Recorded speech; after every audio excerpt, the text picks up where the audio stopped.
faccio una domanda ad entrambi, ovviamente provocatoria. Se chissà Allegri ti avesse fatto vincere la Champions League, però tu hai giocato una Champions League in merda, qualcuno gli dice qualcosa?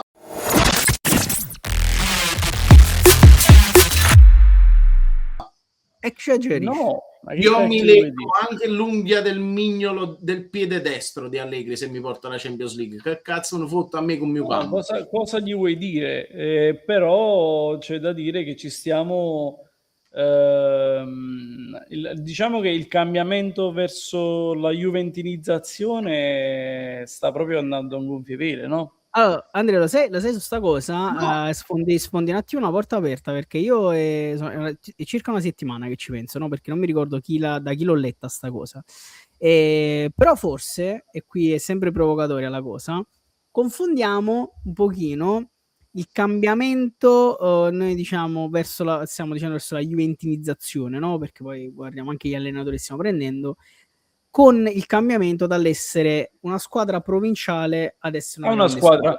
La grande squadra lotta tutti gli anni per vincere, il modo in cui vince diventa poi un po' relativo sostanzialmente, a meno che non sei il Barcellona, ma lo stesso Barcellona, e per questo ho preso questo esempio, ha dimostrato che in alcune partite ha vinto giocando di merda, perché sostanzialmente non è che puoi giocare sempre bello, pulito, cioè il caso di Guardiola, per dire, diciamo, gli allenatori tipo Guardiola sono un unicum sostanzialmente, dal mio punto di vista, perché poi quanti altri allenatori hanno vinto tanto quanto Guardiola col bel gioco? Non so se mi sono spiegato. Anche con le belle squadre, però, ha vinto. E anche con le belle squadre, esatto, perché poi dipende anche dalle squadre che hai sostanzialmente. Quindi, ma il discorso che fai tu sono d'accordissimo, cioè il fatto di essere diventati un top club in Italia e in parte anche in Europa ti porta a fare questi ragionamenti qua. Però io sono sempre del parere che il Napoli non deve mai perdere di vista quello che è il Napoli.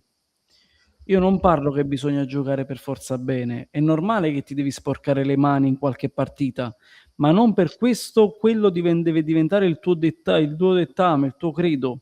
Cioè, ricordiamo sempre che lo slogan del Napoli è sempre al di là del risultato e non è fino alla fine o vincere l'unica cosa che conta. Ma il risultato arriva. Questa cosa faccio una postilla, scusami Fernando, ti faccio parlare subito, che al di là del risultato è uno slogan di noi tifosi, cioè nel senso è un payoff che abbiamo utilizzato, utilizziamo noi tifosi, Andrea. Il Napoli ma anche fino alla fine.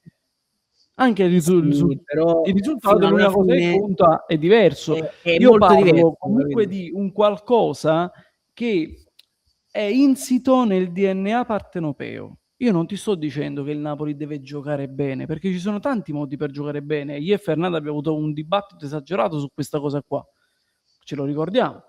Il Napoli però non deve avere come nel lungo percorso vincere, cioè giocare perché dobbiamo vincere anche giocando una merda, anche tutti dietro, perché il Napoli non è costruito così. Non è stato mai costruito così. Il Napoli è sempre stato della gente e la gente va allo stadio perché si vuole divertire, perché vuole vedere lo spettacolo, perché vuole vedere i vari Lavezzi, vuole vedere Cavani, vuole vedere Maradona, vuole vedere il giocatore che ti dà estro, che ti dà entusiasmo. Il Napoli è sempre stato questo. Io non sono d'accordo. Ma non è mai stata...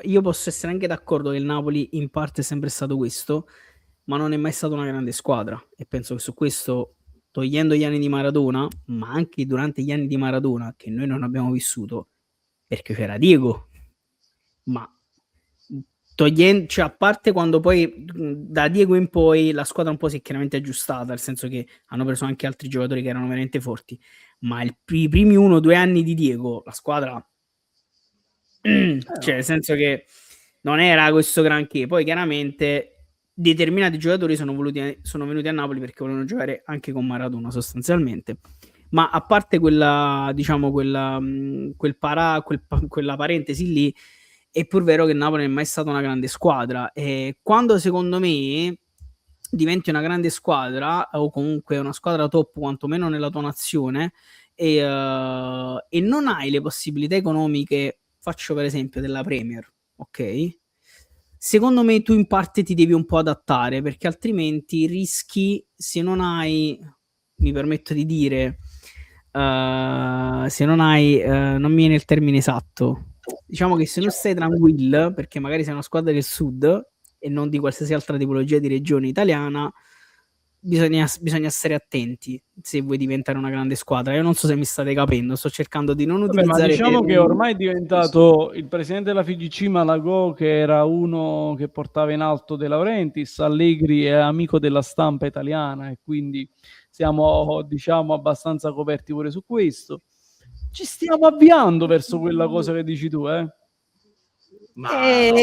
Vabbè, perciò dico, non voglio esagerare, nel senso che sto dicendo che il Napoli sta cercando di arrivare a un livello sostanzialmente societario che presuppone fare determinate scelte e probabilmente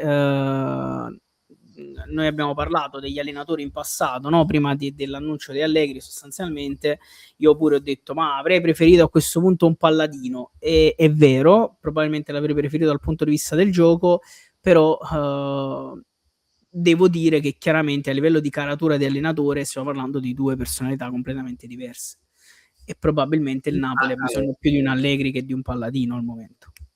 No, però quello che dove io non mi trovo con il discorso di Andrea è che per me l'aldilà risultato come tifoso lo intendo che qualsiasi sia il risultato finale, ok, io ti amerò sempre, così come per esempio questa mentalità ce l'hanno anche i tifosi della Roma, perché siamo due società non abituate a vincere, ok, e quindi ci siamo sempre, tra virgolette, accontentati di amare la nostra squadra indipendentemente da quale fosse il campionato o quali fossero i risultati sportivi. Faccio l'esempio stupidissimo: quando il Napoli fa la prima partita in Serie C dell'era De Laurentiis c'erano 60.000 persone allo stadio, forse da altre parti questa cosa non sarebbe successa. Per me questo è al di là del risultato. Ma nel momento in cui tu diventi una società in cui inizi ad accarezzare il sogno di poter competere per la vittoria finale, io da tifoso ti dico, io vado allo stadio perché voglio vincere. Cioè, va bene vincere giocando bene, perché quello sarebbe non plus ultra. Vedi per esempio il Barcellona di Guardiola.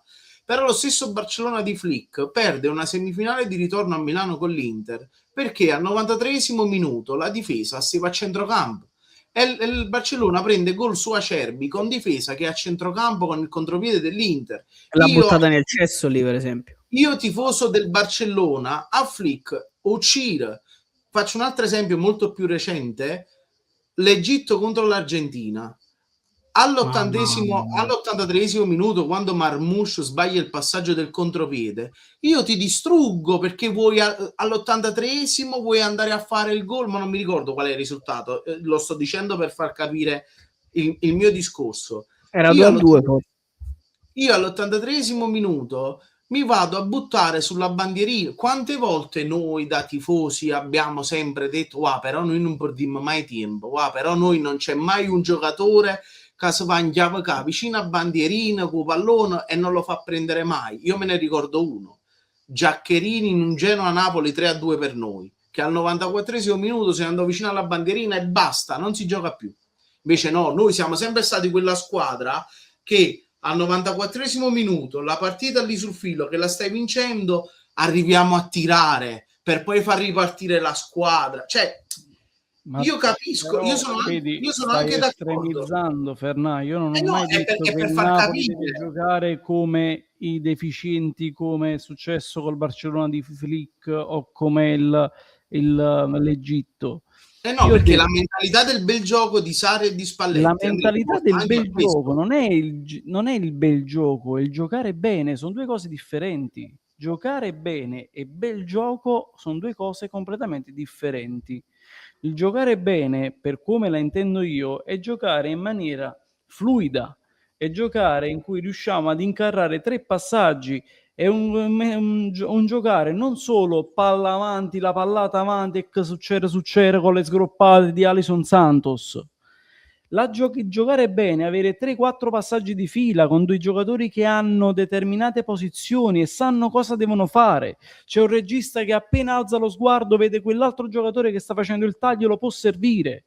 Quello è il giocare bene, non è il bel gioco, non è il gioco di primo tocco, secondo tocco e basta e via, con 10 passaggi sai sulla porta avversaria. Non è quello. Perfetto, quindi ti faccio una domanda. Se il Napoli di Allegri quest'anno vince lo scudetto nel modo che stai dicendo ma tu, è normale che sei, fammi finire. Tu pensi che ci sei arrivato, però non abbiamo fatto una stagione senza acqua buona, madonna mia, perché poi noi difendevamo solo e poi andavamo a segnare, oppure si contenti, dici va fa mocca, abbiamo vinto lo scudetto? Ma è normale che sei contento, scusami. Il giocare bene, il giocare bene è soggettivo, perché io ti posso dire, per me il giocare bene, come intendi tu, per me è anche giocare bene difensivamente, cioè che Mopon fa pure 86 tiri in porta, non segneranno mai, cioè Conte allora, per esempio. Allora tu, come tanti altri tifosi, non vi lamentate di quello che è stato Conte in questi 2 anni. Io infatti non mi sono mai lamentato. No, ci sono state alcune partite in cui si veniva qua in live a lamentarsi del fatto che Conte facesse giocare una chiave, che facesse una Durmen innanzi alla televisione e quant'altro. Perché non avevamo vinto la partita. In cui parlavamo di queste cose qua. Allora perché non avevamo vinto la partita, perciò ne parlavamo. Sì, ragazzi, ma è sicuro che era così. Ma sicuramente, ma sicuro, perché è normale che il risultato va avanti rispetto alla prestazione. E secondo me, per come la vedo io, il problema in Italia è sempre quello che si parla solo del risultato e mai della prestazione. Perché la prestazione che è in lunga durata durante un periodo di progetto, non il risultato. Poi che è normale che il risultato vada in prima pagina e tu sei d'accordo con il risultato, sei contento per il risultato, perfetto.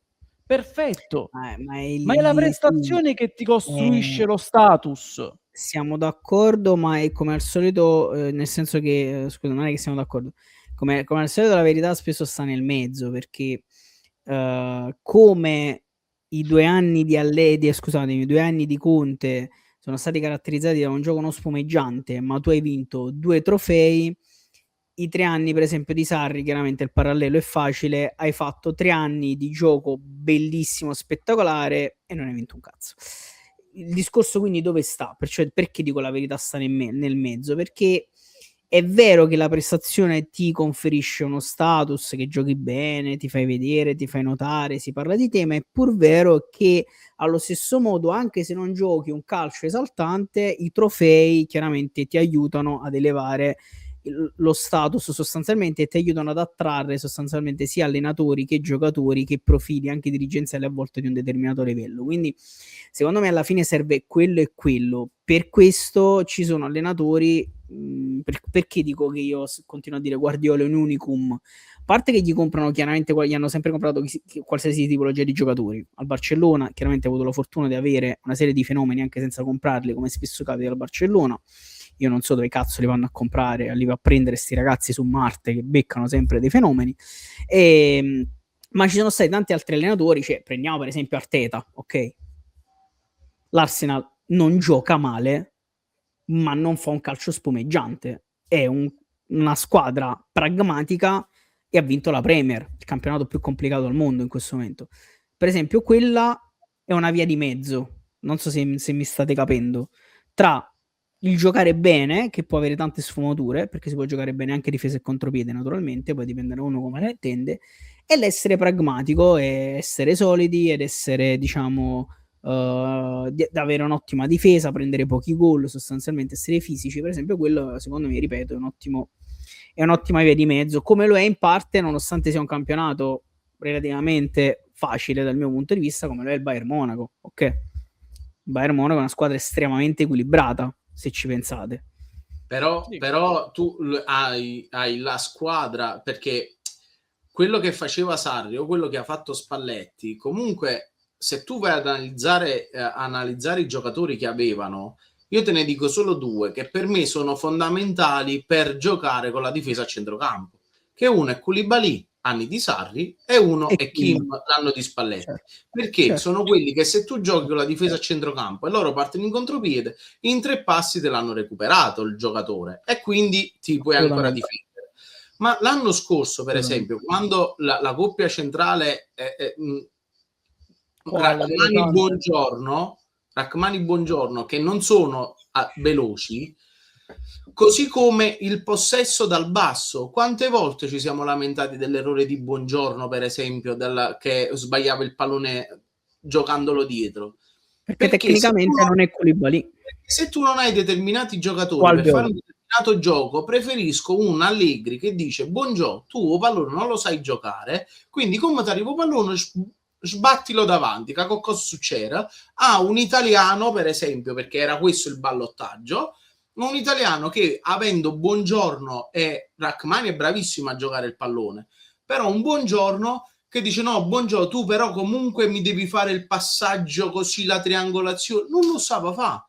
Quindi con questo che cosa voglio dire? Che determinati allenatori sono fortissimi, così come per me Sarri è un allenatore fortissimo, ma deve avere determinati giocatori per fare determinate cose. Spalletti la stessa cosa, Guardiola non ne parliamo nemmeno. Sì, no, gli uomini sono fondamentali. Se invece tu hai una squadra buona, perché il Napoli ha un'ottima squadra, ma non ha fenomeni in qualsiasi reparto del campo, devi saper valorizzare i giocatori che hai. Quindi io preferisco, ripeto, un allenatore alla Conte o all'Allegri che dice: voglio, stiamo vincendo 1-0, sta partita è fondamentale, non l'amma perdere, quindi Buongiorno, tu appena ti arriva il pallone sbattilo su Marte. Un allenatore che dice: no, Buongiorno, tu giochicchia, poi Brim, perché poi quante volte su quello io sono d'accordo, come te lo devo dire, quindi giocare bene, quindi perciò ti sto dicendo il giocare bene, secondo Allegri o secondo Conte, è quello di giocare bene difensivamente parlando, perché io in primis preferisco non prendere gol, perché tanto poi io davanti ho giocatori forti, io il gol lo faccio, sono sicuro. Per loro questo è giocare bene. E io da tifoso ti dico, il risultato finale di questo giocare bene secondo loro, qual è? Lo scudetto? Perfetto, mi va bene così. Se invece arrivare al 10° posto, come abbiamo fatto con Garcia, o come secondo me ipoteticamente si poteva fare con Italiano, non mi va bene da tifoso, perché io da tifoso voglio vincere, indipendentemente da come ci si arriva alla vittoria. Poi mi dai il bel gioco, sono 300.000 volte più contento, però io voglio vincere. Perché quante volte ci hanno pigliato per culo lo scudetto in albergo, Sarri mi ha fatto ricriare, sono nati libri, giochi sul sarrismo. Però poi alla fine che ti è rimasta?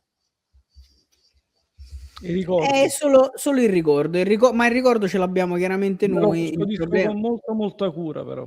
Sicuramente, ma pure io. Quanti noi. Ma non è sul palmarès, però, quello è il problema. E purtroppo sono discorsi che, Andrea, per quanto non è che fanno male, però per quanto possono sembrare lontani dal nostro modo di essere, bisogna cominciare a fare se vogliamo stare. No, ma ti ripeto, io sono d'accordo che è normale che se tu arrivi a degli obiettivi, che se arrivi a dei trofei, tu devi essere contento per come ci arrivi, l'importante è che ci arrivi, quello è normale. È che credo che ci sia o un bianco o un nero, esiste anche il grigio, cioè non esiste solo giochiamo perché dobbiamo vincere, punto e basta, oppure giochiamo a sprombattente perché dobbiamo fare il calcio champagne. Esiste anche l'intermezzo e noi dovremmo stare nell'intermezzo proprio perché veniamo da un DNA non dico calcio champagne, ma un calcio divertente, un calcio che prende il popolo, e stiamo arrivando ad un calcio risultatista. Quindi noi dovremmo stare nell'intermezzo. Non possiamo fare da 0 a 100 perché non siamo noi. Io questo dico. E non è detto che bisogna giocare, ripeto, calcio champagne. Però avere dei dettami che ti porta a costruire delle azioni di gioco. E io spero che ci sia, perché ripeto, ho sempre detto, Allegri, il primo Allegri, lasciando stare quello del Milan che è molto molto in là, ma il primo Allegri della Juventus, gli ultimi anni di Allegri alla Juventus Prime, la Juventus lo faceva giocare bene, perché aveva dei giocatori che facevano girare la squadra, li aveva. Ma infatti E io spero che Allegri possa arrivare ad essere quello, perché è quello l'Allegri che io spero per il Napoli, ma non spero nel Napoli, nel mio Napoli, nel Napoli che io amo e che sono abituato a vedere, l'Allegri della Juventus bis o del Milan bis. Questo sì, dico. Però dico giusto le ultime due cose e poi possiamo anche andare avanti. La prima è Arteta, perché prima Vincenzo ha parlato dell'Arsenal, in finale di Champions League contro il Paris Saint-Germain fa una partita che per 95 minuti, dopo che ha segnato, per 90 e passa minuti si è chiuso dietro e non voleva sapere niente. Perché è una squadra... Ferma. C'è servuto un rigore e Kvara, che si è guadagnato Kvara per sbloccare la partita, che poi il Paris Saint-Germain va a vincere. Io credo che tutti i tifosi dell'Arsenal, se avessero vinto quella Champions, nessuno gli andava a dire ad Arteta però non hanno giocato buono, hanno fatto 95 minuti dietro la linea della porta. 1. 2, vi faccio una domanda, perché poi vi dico anche la mia, perché molte volte durante le live abbiamo sempre detto che l'anno dello scudetto di Conte, se ci fosse stato Spalletti, il Napoli quello scudetto non l'avrebbe vinto. Allora la domanda che vi faccio è: se non ci fosse stato l'anno Spalletti con la vittoria dello scudetto, primo e unico caso che io ricordo che in Italia una squadra con un bellissimo gioco abbia stradominato il campionato, ma l'unico scudetto di questi anni tu l'avresti vinto con Conte sulla panchina 2 anni fa, tu eri qui a dire ancora le stesse cose, cioè che ti importava giocare bene. Dico le stesse cose perché l'anno di Conte è stato vinto lo scudetto che non era in programma. Noi ci siamo trovati nella lotta con lo scudetto con l'Inter perché l'Inter ha arrancato. È normale che tu, avendo una però tu hai avuto il merito di essere libero. Ah, certo, ma con quella media punti lì tu non arrivavi al primo posto in tutti gli anni che sono stati vinti gli scudetti. Tu ti sei trovato lì perché l'Inter quell'anno ha arrancato ed sei stata brava ad andare avanti, a sopravanzare l'Inter e a tenere il testa a testa. Perfetto. Come è stato tenuto. Il discorso dell'Arsenal, ed è qua che casca l'asino e non capisci il mio discorso, io ti dico sulla distanza, è normale che se l'Arsenal gioca contro il Paris Saint-Germain, che è una squadra molto più forte dell'Arsenal, molto più forte, io devo per forza di cose utilizzare un metodo difensivista, un approccio difensivo, per forza, perché se no me ne piglia 3, 4, 5 pall'una, è normale. Ma se sulla distanza, su 60 partite, i 40 nel gioco, non dico in maniera offensiva, ma in maniera equilibrata, in cui faccio vedere determinati dettami tattici, e nelle restanti 20, perché sono inferiore, o in Champions, o contro per esempio all'Inter, o in un certo momento della stagione contro Milan e Juventus, sono inferiore a quelle squadre, allora è normale che io cerco di avere un approccio difensivo. Ma tu nella distanza, io non posso avere sempre quell'approccio difensivo, non lo posso sempre avere, perché divento... che sono? Sono niente. Io onestamente io capisco quello che dici tu, io però ti dico che per me, cioè io non sono d'accordo, perché per me lo scudetto di Spalletti è stata una cosa talmente rara che in Italia non succede, il 99% delle volte non lo vinci mai lo scudetto, tranne quell'anno che si sono allineati tantissimi pianeti. Però poi ti dico un'altra cosa, che se Allegri ad oggi, perché anche loro ci hanno scherzato in conferenza, Allegri è subentrato a Conte alla Juve, Allegri ha fatto 5 scudetti di fila e 2 finali di Coppa Italia. A me, ipotetica, Ah? Di Champions League. Perché ho detto? Coppa Italia.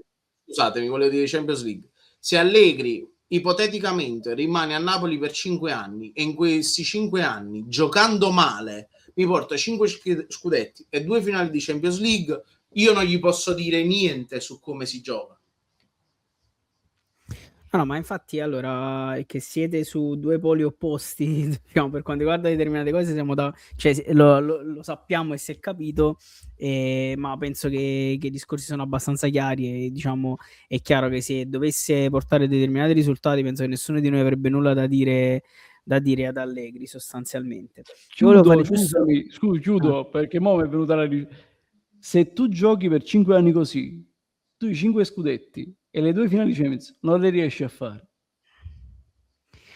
Questo in Non le riesci realtà, a fare. in realtà questo non lo possiamo sapere, Non le riesci chiaramente. non Poi le puoi mai fare. Poi stiamo presupponendo che Allegri giochi male, sostanzialmente, a prescindere. Anche questo è chiaro che la sua storia recente in parte parla chiaro, però come ho sempre detto da quando è stato praticamente, non dico ufficiale, ma che si era capito che sarebbe stato lui l'allenatore del Napoli, io ho sempre detto prima lo facciamo allenare, prima ci saranno le partite e il campo ci darà il giudizio finale e capiremo effettivamente che cosa ci dovremo aspettare e poi vedremo quali saranno i risultati da qui al prossimo, diciamo, 30 maggio sostanzialmente, che poi è un anno fondamentale, cioè nel senso è un anno importante perché è l'anno del centenario. Io infatti ho sempre detto, da quando lui doveva arrivare sulla panchina del Napoli, io ho sempre detto, io spero che Allegri venga e mi faccia ricredere. Io poi come per l'uomo, ok, non mi sta molto simpatico. Come allenatore è un allenatore che sì ha vinto, ma ha vinto nel suo prime. Deve secondo me dimostrare in questo suo bis da 5-6 anni a questa parte qualcos'altro e io sono pronto a ricredermi se sul campo mi dimostra qualcos'altro. Poi a prescindere da tutto, lui è il nostro allenatore, quindi a prescindere da tutto viene sostenuto e supportato. Poi al campo l'ardua sentenza. No, non ce la faccio con Kiss, mi credi? Non ce la faccio perché vabbè, vai, dici ancora che Allegri ha fatto bene in questi ultimi 5 anni. No, ma io quello che ti voglio dire è che se Santo Massimiliano Allegri mi porta lo scudetto, a me che cazzo me lo fotto come ha giocato durante l'anno? Allora, Andrea, tu per quello che stai dicendo tu, alla quarta giornata di campionato, però mi ha fatto sacrosanto piacere, non ti avrei una partita con Napoli, perché questo vuol dire al di là del risultato, perché io seguo il Napoli, al di là di come gioca, al di là di contro chi giochiamo, al di là di essere critico sul gioco del Napoli, scusami, Fernà, se casomai a me non piace come gioca. No, perché uno non è ancora visto come giocherà Allegri. Ma infatti non l'ho detto. Due, se il Napoli giocherà una chiavica, ma ti porta il risultato a casa, ma te con Miucam, ma che cazzo te la fotte? Vabbè, ti aspetto allora, voglio vedere il primo commento, la prima volta in cui verrà detto che rottura cazzo sta partita. La prima volta. Ma sicuramente. E allora che stiamo parlando? Come lo dicevo anche di Conte. E allora vedi che come dicevo io che tu lo dicevi. Però Conte ti ha portato scudetto, quindi io non lo posso criticare. Ma io non ti sto dicendo, ma non è che se ti porta lo scudetto non puoi criticarlo, non esiste questo. Io posso criticare il modo di... anche se ho vinto, io comunque devo trovare degli aspetti negativi perché è un aspetto critico su cui noi potremmo migliorare. Non è che perché allora devo migliorare se sono campione d'Italia. Ma perché devo migliorare se quel modo di giocare mi fa vincere lo scudetto? Cioè, perché io devo migliorare una cosa che già mi ha fatto vincere? Cioè, io non ti capisco. Cioè, se Allegri arriva, gioca una chiavica e ti porta sesto in campionato, io ti dico, Andrea, io cambio una chiavica. Il modo di giocare di Allegri per il Napoli non funziona. Arrivederci e grazie. Così come l'ho sempre detto di Ancelotti, per esempio, che io sono stato l'unico a dire che per me è un allenatore sopravvalutato. Al secondo posto e in Champions League ti ha portato uno scudetto e l'hai criticato a Conte. E non è la stessa cosa, fammi capire.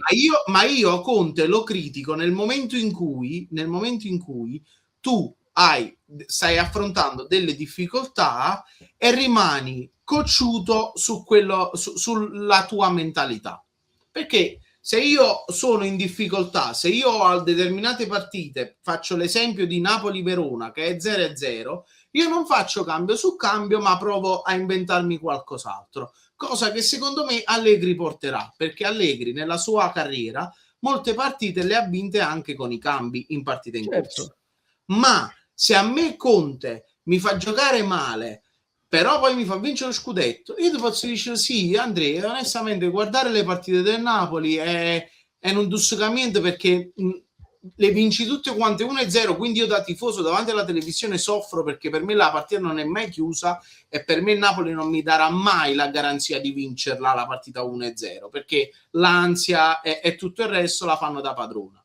Ma poi alla fine, quando Antonio Conte ti alza la scritta again, che gli vuoi dire? Mi hai fatto il tuo sangue tutta stagione, però sono campione d'Italia, ti amerò a vita. Cioè, questo mi viene da dire a me. Poi tu invece sarai quello che dice no, però siamo campioni d'Italia, però mi quadra una chiave. Perfetto, non sto dicendo che tu non lo puoi dire, io sto dicendo che per me, anche se gioco una chiavica, è più importante il risultato finale. Quindi per me, se Allegri giocherà una chiavica per 5 anni, 10 anni, ma io per 10 anni sono campione d'Italia, ma che ben venga a giocare una chiavica, almeno sono campione d'Italia. Questo sto dicendo. Vabbè, quindi speriamo che Allegri hai già scritto schio 5. Non posso dire che cosa gli farei perché siamo in live. Stiamo veramente, a parte il fatto che stiamo diventando un top club in Italia e lo status di una delle migliori squadre italiane, stiamo diventando ciò che odiavamo. Ma non è vero, ma perché mi devi dire questo? Stiamo diventando ciò che odiavamo. Ma tu lo sai perché lo stai diventando? Lo sai perché lo stai diventando? Perché poi a me questa è la cosa proprio che mi fa andare in tilt. Noi stiamo diventando ciò che odiamo, ok? Anche se io li odio per altri determinati discorsi che vanno oltre il rettangolo di gioco, ok? Noi stiamo diventando quello che odiavamo perché ad oggi tu hai la possibilità di vincere. Cioè, fin quando tu non eri nessuno e non avevi la possibilità di vincere, allora dici, però che lì là, fino alla fine vincere è l'unica cosa che conta. Ma oggi che tu stai vincendo, io non ti dico che per me vincere è l'unica cosa che conta, ok? Perché per me che il Napoli arriva secondo e l'anno prossimo vado un'altra volta in Champions League, per me che sono un tifoso che non è abituato a vincere e la mia società non ha l'obbligo di vincere, ok? Io ti dico, per me arrivi al secondo posto, non vinci il campionato, mi va bene lo stesso, ti seguirò comunque e ovunque, ma se io ho la possibilità di vincere e posso vincere o giocando male o giocando bene, per me è la stessa identica cosa, perché l'importante è il risultato finale. Ripeto, il Napoli non è una società che è obbligata a vincere. Io non cerco la vittoria a tutti i costi come altri tifosi, ok? Che se a squadra per 2 partite non vince, iniziano a fischiare tutti i santi e le madonne. Però se ho la possibilità di vincere, indipendentemente da come ci arrivo, voglio vincere. Vince, hai capito il mio discorso? Perché adesso che non parlo bene italiano. Questo è un altro problema. Ecco. L'hai capito tu, Andrea? Sì. Poi ovviamente io parlo per me, poi io non lo so gli altri cosa stanno diventando e che cosa sono. Però io ti dico, se devo criticare Allegri per il modo di giocare, io ti dico pure a me, Allegri non mi piace come opera. Ma se Allegri non giocando bene mi fa vincere lo scudetto, che ben venga, perché per me l'importante è che nel caso in cui ho la possibilità di vincere, voglio vincere. Non ho l'obbligo, ma voglio vincere. Secondo me, infatti, il discorso è comunque relativamente semplice, nel senso che noi non è che stiamo diventando ciò che odiavamo, semplicemente stiamo assaggiando un qualcosa che non avevamo mai assaggiato. Poi, al di là della, come dire, dell'aspetto calcistico, di bellezza calcistica, che comunque poi varia da persona a persona, fin quando effettivamente non vincevamo praticamente mai, ogni tanto capitava una Coppa Italia, allora diciamo noi chiaramente trovavamo anche dei modi per andare continuamente contro diciamo a determinati modi di fare. Adesso stiamo assaggiando un qualcosa di diverso, ci farebbe piacere continuare chiaramente a vincere ogni tanto, quindi ripeto, io sono sempre per la via di mezzo, chiaramente, magari sono troppo diplomatico, cioè io spero sempre che si riesca magari a vincere non giocando troppo di merda, naturalmente. Ma è quello che sto cercando di dire io. Non sto E dicendo che dobbiamo giocare un calcio champagne. Perfetto. Allora, perciò sto dicendo, diciamo, sto cercando di, capito, di inquadrare la situazione. Esatto. E quindi io perciò dicevo, come tra voi due, che diciamo avete chiaramente estremizzato i discorsi, ma semplicemente per farvi capire, c'è la via di mezzo, che è quella che la speranza è che non si giochi troppo di merda. Chiaramente, dal momento che si gioca, lasciatemi dire, di merda, perché potrebbe capitare, tutto dipende poi dai risultati che arrivano e quali saranno, perché chiaramente se si gioca completamente di merda, come diceva Fernando, e si arriva e si vince il campionato, siamo tutti con me contenti. Poi si può discutere sul fatto che non ci è piaciuto come si è giocato, bla bla bla, ma questo poi ognuno guarda il calcio e vede il calcio a modo proprio, naturalmente. Se invece si gioca di merda e si arriva a decimi, faccio per modo di dire, chiaramente i problemi sono altri. Ma come lo sarebbero stati, lasciatemi dire, veniva italiano, giocava bene, arrivavamo tra le prime 4, non voglio nemmeno dire che vinciamo dei trofei, arrivavamo tra le prime 4, bellissimo, abbiamo giocato anche bene, siamo tra le prime 4, ma se arrivava italiano, giocava bene, ma arrivavamo decimi, penso che macirero tutto quando e offocamo a Margellino. Questo è poco ma sicuro. Cioè, questo lo posso mettere per iscritto, perché tu puoi giocare, perché non sei arrivato all'obiettivo. Ma soprattutto, Andrea, è vero, ma al di là degli obiettivi in generale, il problema è che adesso, come diceva Fernando, il Napoli non ha l'obbligo di vincere, ma ha l'obbligo di competere, perché questo obbligo ce l'hai ormai per lo status che hai raggiunto. Dal mio punto di vista è una società che non si può più permettere di rischiare di stare malamente fuori dalle prime 4 come l'anno di Garcia. Che poi, scusami, chiudo, che poi capita l'anno che arrivi quinto per una serie di motivi, può succedere, perché comunque le squadre in Italia non è che sono tutte scarse, però non ti puoi permettere di fare quelle annate lì. E non voglio dire che l'avresti fatta con Italiano, però è chiaro che a livello di garanzie nell'immaginario Allegri ti dà più garanzie di Italiano ad alti livelli, perché Italiano comunque l'hai visto anche, diciamo, l'abbiamo visto anche col Bologna e con la Fiorentina, chiaramente ha fatto campionati altalenanti. Ma infatti anche oggi in conferenza, e questa Allegri è un'altra differenza che per esempio ho visto con Conte degli ultimi 2 anni. Allegri oggi ha parlato di trofei, cioè non ha detto Champions, cioè dobbiamo arrivare all'inizio. Lui ha parlato di vincere trofei, quindi vuol dire che anche la società ha fatto quel passo in avanti. E poi io vi dico la mia, poi può darsi pure che non sarà mai così, ma tu oggi ti puoi già per competere, perché contemporaneamente alla nostra crescita c'è stato il fallimento di Milan e Juve, perché se prendi il Napoli di oggi e mettilo nei campionati dove la Juve era la Juve, il Milan era il Milan e l'Inter era l'Inter, tu non partecipavi per vincere. Perciò anche io premo su questa cosa, perché tu non saprai mai quando, cioè Iusi di mano torneranno. Se domani la Juve torna ad essere la Juve di Conte e di Allegri, mo Milan per esempio ha pigliato Amorim, la Juve tiene Spalletti, che ripeto, per me la Juve da quando è arrivato Spalletti ha dimostrato di essere un'altra Juve rispetto ai vari Tudor, Pirlo, eccetera eccetera. Se il Milan e la Juve ingarrano gli allenatori e la società si mettono a posto, tu so altri cazzi poi. Quindi perciò io poi premo anche sul vincere ora, perché non saprai mai, perché tu non sei Inter, Juve e Milan, tu comunque sei il Napoli, e tu fin quando non si è aperta la finestra della possibilità di vincere, Andrea, tu non vinci. Perciò la finestra, tra l'altro la finestra l'ha sfondata Spalletti con quell'anno, infatti chiudo e passiamo un attimo ai mondiali, se proprio va bene.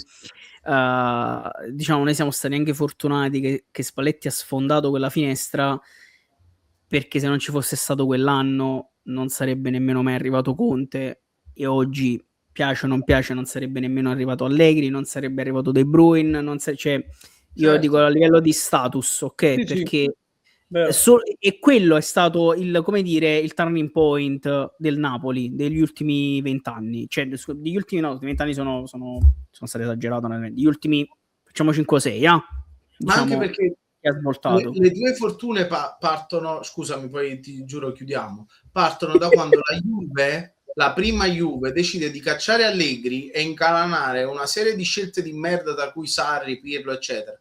Poi contemporaneamente Conte all'Inter, quindi poi c'è stato l'anno di Conte all'Inter, poi ti sei trovato nell'anno Simone Inzaghi all'Inter, ti sei trovato nell'anno dove tutti hanno fallito, tant'è vero che noi arriviamo primi e la Lazio arriva seconda, cosa che credo non succederà mai più, e poi ti è capitato l'ultimo anno di Inzaghi, dove ha fallito perché a un certo punto sono scoppiati, e tu con Conte sei stato bravo a essere lì a vincere, ma tu non sei mai partito con l'obbligo di vincere. Forse l'unico anno, il primo anno dopo lo scudetto. No, però io nemmeno quello di Spalletti, io ti dico l'anno scorso di Conte, che però poi per colpa degli infortuni e tutto il resto appresso non ci sei riuscito, anche per colpa di una grande Inter. Ma se loro fanno l'Inter, il Milan e la Juve che sono, Andrea, tu non vinci mai. Secondo me, ma tu devi essere riprendendo le parole di di Antonio Conte, tu sei là perché devi dare fastidio. Cioè, l'anno scorso giocava in Champions League, giocava il Bologna, ma in anni dove l'Inter è l'Inter, il Milan è il Milan, e la Juve è la Juve, ma Inter, Milan e Juve erano fisse in Champions League, ovviamente. Quindi tu giocavi l'ultimo posto in Roma, Atalanta e Napoli. Sempre il Napoli ovviamente partiva uno scalino avanti. Sì, vabbè, è Lazio. Il Napoli partiva sempre uno scalino avanti alle altre, perché a livello di rosa secondo me siamo sempre stati più forti della Roma, della Lazio e dell'Atalanta, ma ti giocavi un posto in Champions, perché 3 già erano loro. Perciò dico, ora che hai la possibilità di atteggiarti a grande squadra, a grande società, indipendentemente come ci voglio arrivare. No, ma devi farlo, e in parte devi farlo, e soprattutto devi crearti adesso la possibilità di restare lì. Io in realtà premo più su questo che su tutto il resto, nel senso che il Napoli sta raggiungendo uno status che io prego che mantenga a lungo.